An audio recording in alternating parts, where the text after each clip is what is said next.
옛날 옛적, 아주 먼 옛날 조선 후기 세상이 뒤숭숭하던 시절이었지요. 나라는 어지럽고 백성들은 고통 속에 살았답니다. 관리들은 자기 배만 불리고 상인들은 관리들과 손을 잡아 가난한 백성들의 등을 치는 그런 시절이었지요. 한때는 존경받던 양반들마저 이름만 번지를 했지.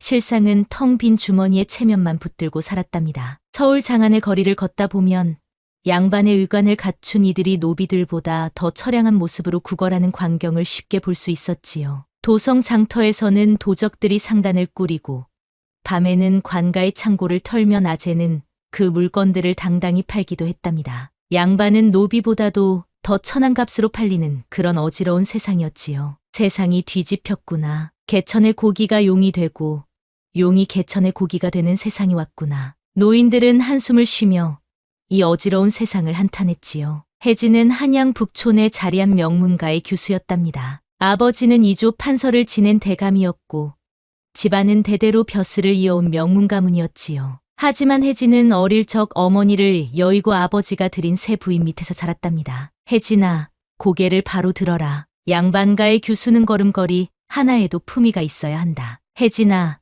목소리는 낮추어 말하거라. 교수의 말소리는 담장 너머로 들리지 않아야 하느니라. 혜진아, 눈빛은 항상 겸손해야 한다. 남정네를 바라볼 때는 절대로 눈을 마주치지 말거라. 계모의 가르침은 엄격했고 혜진은 그저 고개를 숙이고 따를 뿐이었답니다. 정해진 혼처, 정해진 말투, 정해진 눈빛, 그 모든 것이 다른 이의 뜻에 따라 결정된 삶이었지요. 혜진의 마음속에는 항상 작은 반항이 있었지만 그것을 표현할 방법을 알지 못했답니다. 16해를 살아오면서 혜진이 스스로 결정한 것은 단 하나도 없었지요. 어떤 옷을 입을지, 어떤 책을 읽을지, 어떤 사람을 만날지 모두 다른 이들이 정해준 길을 묵묵히 걸어온 인생이었답니다. 혜진아, 이번 달이 다 가기 전에 좌찬성 댁셋째 도련님과 혼례를 올릴 것이다. 너의 미래를 위해 좋은 혼처를 마련했으니 준비하도록 하거라. 아버지의 말씀에 혜진은 무릎을 꿇고 고개를 숙였을 뿐이었습니다. 하지만 그날 밤 처음으로 혜진의 마음속에는 강한 결심이 서게 되었지요. 이대로 살다간 나는 죽어서도 내 목소리를 내지 못하겠구나. 좌찬성 댁 셋째 도련님은 고작 13살의 어린 나이에 벌써 세 번째 아내를 맞이하려 한다는 소문이 있었습니다. 첫 번째 부인은 병으로, 두 번째 부인은 의문의 죽음을 맞이했다는 소문이 돌았지요. 혜진은 그런 집안으로 시집 가느니 차라리 도망치는 편이 낫겠다고 생각했답니다. 혼례를 앞두고 친가를 찾아뵙겠다는 핑계로 혜진은 처음으로 하인도 없이 도성을 떠났답니다. 그것은 탈출이자 인생에서 처음으로 내린 자신만의 선택이었지요. 작은 보따리 하나에 몇 벌의 옷과 어머니의 형견 한 점을 넣고 혜진은 아침 일찍 집을 빠져나왔답니다. 혜진이 한강나루를 건너려 할 때 두려움과 설렘이 교차했지요. 한 번도 혼자서 바깥 세상을 걸어본 적 없는 교수에게 이 여정은 위험천만한 모험이었으니까요. 도성을 벗어나면 어디로 가야 할까? 친척도 없고 의지할 곳도 없는데 걱정하는 마음과 달리 혜진의 발걸음은 점점 가벼워졌습니다. 창과들이 펼쳐진 바깥 세상은 담장 안에서만 살아온 혜진에게는 신선한 충격이었답니다. 바람 소리, 새 소리, 물소리, 모든 것이 새롭고 자유로웠지요. 한편 도성에서는 상단 양반이라 불리는 사내가 있었습니다. 무담이라는 이 사내는 양반의 의관을 차려입고 학식 있는 선비의 행세를 했지만 실은 도적단의 수장이었답니다. 본래 무담은 양민의 아들로 태어났으나 억울한 옥사로 아버지를 잃은 후 세상을 향한 복수심을 품게 되었지요. 무담의 아버지는 관리의 비리를 고발하려다 오히려 모함을 받아 능지처참을 당했답니다. 16살의 어린 나이에 그 참혹한 광경을 지켜봐야 했던 무담은 그날부터 칼을 들었지요. 낮에는 선비의 얼굴로 정보를 모으고 밤에는 복수의 명단을 지워나가는 그림자 같은 존재였습니다. 오늘도 관아의 세금이 줄어들었다 하오. 도적이 또 들었다는데 이번엔 강서 현감의 창고라 하더군. 허허, 그런 도적도 참 의로운 일을 하는 게지. 백성들은 그를 의적이라 부른다 하오. 이렇게 무담의 소문은 도성 구석구석 퍼져나갔습니다. 그는 탈취한 곡식과 재물을 가난한 백성들에게 나누어 주었고 사람들은 그를 의적이라 불렀지요. 하지만 무담의 마음속에는 복수심만이 가득했습니다. 그는 자신의 부모와 가족을 파멸시킨 관리들과 그들과 손잡은 상인들에게 원한을 풀고 있었을 뿐이었답니다. 오늘은 어느 집안을 노릴까? 무담이 도적단과 다음 계획을 논의하던 그때 한 부하가 급히 달려왔습니다. 대장, 큰 소식입니다.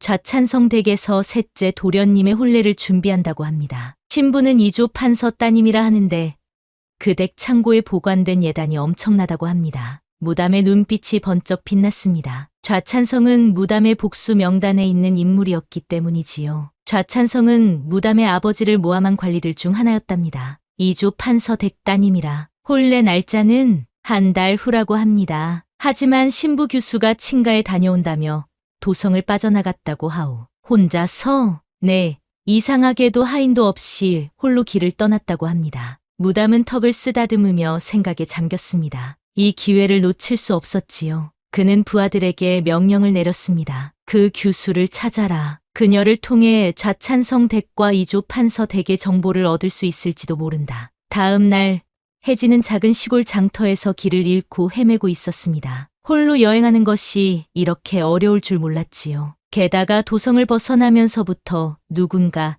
자신을 따라오는 듯한 느낌이 들었습니다. 혜진이 장터에서 음식을 사려던 그때 소매치기가 그녀의 작은 전대를 훔쳐 달아났습니다. 당황한 혜진이 소리를 지르려는 찰나 한 선비가 빠르게 달려와 소매치기를 붙잡았지요. 이보시오.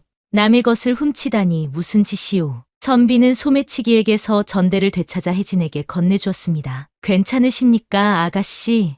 네, 감사합니다. 그 선비가 바로 무담이었답니다. 하지만 이것은 모두 짜인 각본이었지요. 무담은 혜진이 좌찬성 가문의 정혼자라는 것을 이미 알아차리고 그 가문의 정보를 빼내기 위해 일부러 접근한 것이었답니다. 소매치기 또한 무담의 부하였지요. 처음 보는 곳이라 길을 잃으신 듯 보이는데 어디로 가시려는 것입니까? 혜진은 잠시 망설였습니다. 낯선 이에게 자신의 사정을 털어놓는 것이 위험하다는 것을 알았지만 이미 길을 잃은 상태였고 의지할 곳이 필요했지요.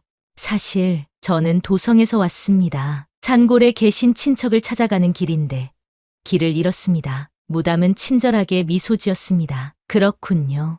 저도 산골로 가는 길인데 함께 가시는 건 어떨까요?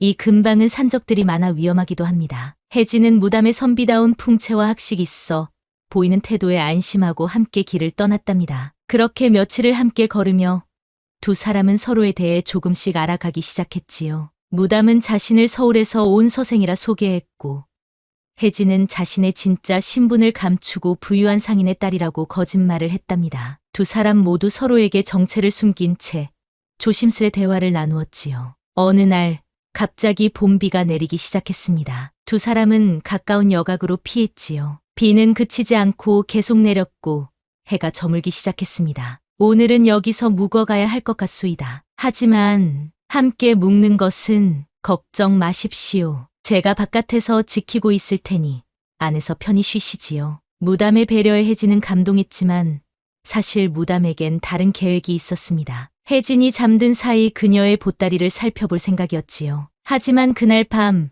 예상치 못한 일이 벌어졌답니다. 한밤중에 관군들이 여각을 찾아왔습니다. 이조 판서 댁 규수 혜진을 찾습니다. 도망친 규수를 보신 분 없습니까? 놀란 혜진은 무담에게 도움을 청했습니다. 제발 저를 숨겨주세요. 저는 돌아갈 수 없습니다. 무담은 당황했습니다. 그는 혜진이 단순히 집안일을 피해 도망친 줄 알았지. 이미 관가에 수배령이 내려진 줄은 몰랐기 때문이지요. 무담은 순간 결정을 내려야 했습니다. 혜진을 관군에게 넘기면 좌찬성 댁의 환심을 살 수 있을지도 모르지만 그렇게 되면 자신의 계획도 물거품이 될 것이었지요. 이리 오시오. 제가 숨길 곳을 알고 있소. 무담은 혜진의 손을 잡고 여각 뒤편의 비밀 통로로 데려갔습니다. 그것은 도적들이 비상시에 대비해 만들어둔 탈출로였지요. 두 사람은 어둠 속에서 숨을 죽이고 관군들이 지나가기를 기다렸습니다. 정말 감사합니다. 당신이 아니었다면 말씀은 나중에 하시지요. 지금은 조용히. 관군들이 지나간 후 무담은 혜진에게 물었습니다. 이제 말씀해 주시겠소? 도대체 무슨 일이 있었던 것이오? 혜진은 모든 것을 털어놓았습니다. 자신이 이조 판서의 딸이며 좌찬성 댁 셋째 도련님과의 혼례를 피해 도망쳤다는 사실을요. 무담은 이미 알고 있던 사실이었지만 그녀의 입에서 직접 듣자 묘한 감정이 들었답니다. 이대로 돌아가실 수는 없을 것 같소. 하룻밤 묵어갈 곳이 필요하시다면 제가 아는 곳이 있소이다. 무담은 그녀를 자신의 은신처로 데려갔습니다. 그곳은 도성 외곽의 숲속에 숨겨진 오래된 사당이었지요. 도적단의 본거지였습니다. 처음에는 감시였고 다음은 관망이었지요. 무담은 혜진을 통해 좌찬성 댁과 이조 판서 댁의 정보를 얻고자 했습니다. 여기서 며칠 머무르시지요. 관군들의 수색이 잠잠해지면 다시 길을 떠나도 늦지 않을 것이오. 혜진은 무담의 호의에 감사했지만 이상한 점을 발견하기 시작했습니다. 밤마다 사람들이 모여 무언가를 논의하는 소리가 들렸고 무담이 그들 사이에서 지도자 역할을 하는 듯했지요. 이상한 곳에 온 것 같아. 이 사람은 정말 서생일까? 조용한 동거가 이어지는 가운데 혜진의 표정 하나에 무담은 자꾸만 말을 아끼게 되었고 혜진은 자신에게 어떤 표정을 보여도 되는 사람이 있다는 것을 생애 처음으로 느꼈답니다. 오늘은 웃음이 달라 보이는구려. 그런가요?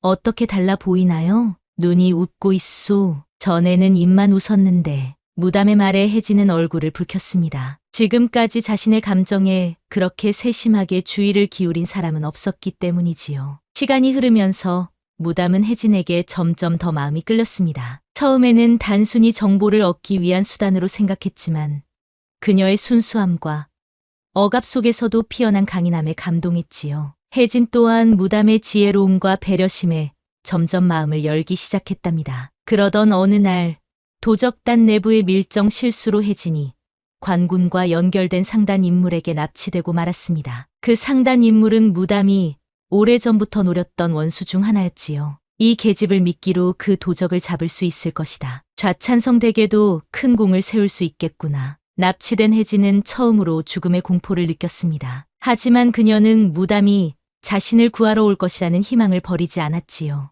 무담은 혜진의 실종 소식을 듣자마자 크게 동요했습니다. 그는 자신의 정체가 드러날 위험을 알면서도 홀로 혜진을 구하러 가기로 결심했지요. 대장, 그건 너무 위험합니다. 그 여인은 단지 미끼일 뿐이오. 알고 있다.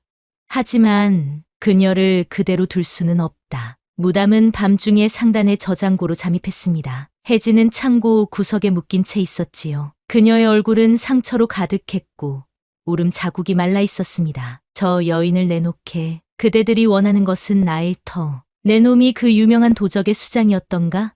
좌찬성 댁과 무슨 원한이 있기에. 무담은 칼을 휘두르며 상단의 인물들과 맞섰습니다. 1명, 2명 쓰러뜨리며 혜진에게 다가갔지요. 하지만 그 순간 뒤에서 날아온 화살이 무담의 어깨를 관통했습니다. 무담 씨. 혜진의 외침에 무담은 놀랐습니다. 혜진이 자신의 정체를 알고 있었던 것입니다. 그는 마지막 힘을 다해 혜진의 묶인 손을 풀어주고 두 사람은 간신히 탈출에 성공했지요. 돌아온 무담은 말없이 혜진의 상처에 약을 발라주었고 그날 밤 처음으로 혜진이 무담의 손을 붙잡았답니다. 왜 날 구했습니까? 당신은 내가 누군지 알면서도 그날 널 놔뒀으면 지금의 난 없었을 거야. 짧은 고백이었지만 두 사람의 마음은 이미 서로를 향해 있었지요. 하지만 도적단 내부에서는 여자 때문에 들킨다는 비판이 터져나왔습니다. 몇몇 동료가 조직을 떠나고 무담은 자신이 감정에 휘둘리는 것을 인정하지 않으려 하면서도 혜진을 떠나보내지도 못했지요. 정치는 버리고 백성을 지키겠다고 했던 자가 결국 여인 하나의 마음을 주는구나. 그 말에 무담은 처음으로 조직원과 주먹을 맞댄 것이었답니다. 내 마음은 내가 정한다. 그것이 그릇된 일이라면 내가 책임지겠다. 내분이 일어나는 동안 혜진은 무담의 방에서 숲에서 단도, 밀서들을 발견했지요. 그제서야 모든 조각이 맞춰졌습니다. 그는 단순한 서생이 아니라 도적의 수장이었고 자신은 처음부터 감시당하고 있었던 것이었지요. 혜진은 배신감에 흐느꼈습니다. 하지만 이상하게도 배신감은 오래가지 않았답니다. 그녀는 알았지요. 그의 말투, 그가 건네던 물, 밤에 문 앞에 놓인 작은 초 한 자루까지 모두가 목적 이상이었음을 무담이 진심으로 자신을 아끼고 있다는 것을 느꼈던 것입니다. 어느 날 밤 혜진은 무담에게 물었습니다. 당신은 왜 도적이 되었나요? 복수를 위해서였소. 하지만 지금은 복수보다 더 소중한 것을 찾은 것 같소. 무담의 눈빛에는 슬픔과 그리움, 그리고 사랑이 담겨 있었지요. 하지만 행복은 오래가지 않았습니다. 좌찬성댁 셋째 도련님이 드디어 도적단의 은신처를 찾아냈던 것입니다. 정훈자가 관군을 끌고 은신처를 포위한 날, 무담은 혜진에게 고백했습니다. 널 이용한 건 맞아. 그런데 그 마음은 처음만 그랬어. 그리고 무담은 조직원들에게 혜진을 보호하라는 명령을 내리고 스스로 관군 앞에 나섰습니다. 내가 바로 그대들이 찾는 도적의 수장이다. 이 여인은 잘못이 없다. 내가 강제로 데려온 것이니 해를 끼치지 말라. 붙잡히기 직전 혜진에게 무담은 자신의 과거를 털어놓았지요. 나는 그날 아버지가 능지당하는 걸 봤다. 관의 서리 하나가 입을 닫지 않았더라면 그날 난 칼을 들지 않았을 거야. 그 고백에 혜진은 아무 말 없이 그저 그의 손등 위에 자신의 손을 얹었을 뿐이었습니다. 처음이자 마지막으로 무담은 결국 능지처참형을 받을 위기에 처했지만 백성들의 탄원과 몇몇 고관의 도움으로 유배형으로 감형되었지요. 도적단은 해산되었고 좌찬성댁 셋째 도련님은 혜진과의 혼인을 포기하고 스스로 관직을 내려놓고 사라졌답니다. 혜진은 자신의 선택을 이유로 이조 판서 아버지에 의해 가문에서 파문당하고 사람들 입에 망한 교수라 불리게 되었지요. 하지만 혜진은 꿋꿋하게 살아갔습니다. 그녀는 관가에 나가 직접 증언하고 무담을 위한 탄원서를 올렸습니다. 그는 도적이었으나 나를 함부로 다룬 적은 없습니다. 오히려 그는 많은 백성들을 구했습니다. 그의 형을 감해 주시기를 간청합니다. 혜진의 진정 어린 탄원에 감동한 관리들은 무담의 형을 더 감해 주어 몇 년 후에 귀양할 수 있게 해주었답니다. 세월이 흘러 무담은 유배지에서 풀려나 돌아왔습니다. 하지만 그는 더 이상 도적의 수장이 아니었고 평범한 선비의 모습으로 살아가기 시작했지요. 그는 자신의 이름도 과거도 모두 내려놓았답니다. 몇 해가 지난 뒤 작은 읍성마을의 다실에서 일하는 여인이 있었습니다. 수수한 옷차림에 조용한 미소를 짓는 그 여인은 바로 혜진이었지요. 그녀 또한 자신의 과거와 이름을 모두 내려놓고 차를 우리며 조용히 살아가고 있었답니다. 외진 비 오는 날, 낡은 도포를 입은 사내가 다실로 들어왔습니다. 비에 젖은 도포를 털며 자리에 앉자 혜진은 말없이 차를 내렸지요. 그 사내는 바로 무담이었습니다. 두 사람은 서로를 알아보았지만 굳이 이름을 부르지는 않았답니다. 오랜만입니다. 네, 정말 오랜만이네요. 짧은 인사를 나눈 두 사람은 비 오는 소리를 배경으로 조용히 차를 마셨답니다. 그날부터 그들은 다시 함께 앉기 시작했지요. 말은 필요 없었습니다. 이번엔 거짓 없이 서로의 진심만 남았기에 무담은 작은 약재상을 차리고 혜진은 다시를 계속 운영했습니다. 두 사람은 공식적으로 부부가 되지는 않았지만 마을 사람들은 그들이 서로를 깊이 사랑한다는 것을 알았지요. 가끔 그들은 함께 산책을 하며 서로의 손을 잡곤 했답니다. 후회되지 않소? 아니요. 한 번도 후회한 적 없어요. 당신은요? 나도 마찬가지요. 이제 우리는 진짜 자유를 찾았으니까. 양반의 교수도 도적의 수장도 아닌 그저 평범한 두 사람으로 살아가는 것. 그것이 그들이 찾던 진정한 자유였지요. 신분의 족쇄에서 벗어나 온전히 자신의 마음으로 선택한 삶을 살아가는 것. 이렇게 혜진과 무담은 신분도 이름도 다 내려놓고 진실된 마음으로 함께하게 되었다고 합니다. 자신의 마음을 따라 살면 비록 세상의 시선은 차갑더라도 참된 행복을 찾을 수 있다는 것을 보여주는 이야기였지요. 그 후로도 오랜 세월이 지났지만 그 마을에서는 비 오는 날이면 다실에서 들려오는 두 사람의 웃음소리가 가장 아름다운 음악이라고 전해진답니다. 가끔 그들의 이야기를 들은 젊은이들이 찾아와 조언을 구하기도 했지요. 어떻게 하면 당신들처럼 행복해질 수 있을까요? 그럴 때마다 혜진과 무담은 이렇게 대답했답니다. 자신의 마음을 정직하게 들여다보고 진실된 마음을 가진 이를 만나는 것이지요. 세상의 이름과 지위는 모두 부질없는 것. 진정한 행복은 마음의 자유에서 오는 것이랍니다. 이 이야기는 조선 후기 신분제도가 흔들리던 그 혼란스러운 시기에 진정한 사랑과 자유를 찾은 두 사람의 이야기였습니다. 때로는 세상의 질서에 맞서 자신만의 길을 걷는 용기가 필요하다는 것을 알려주는 예시이랍니다.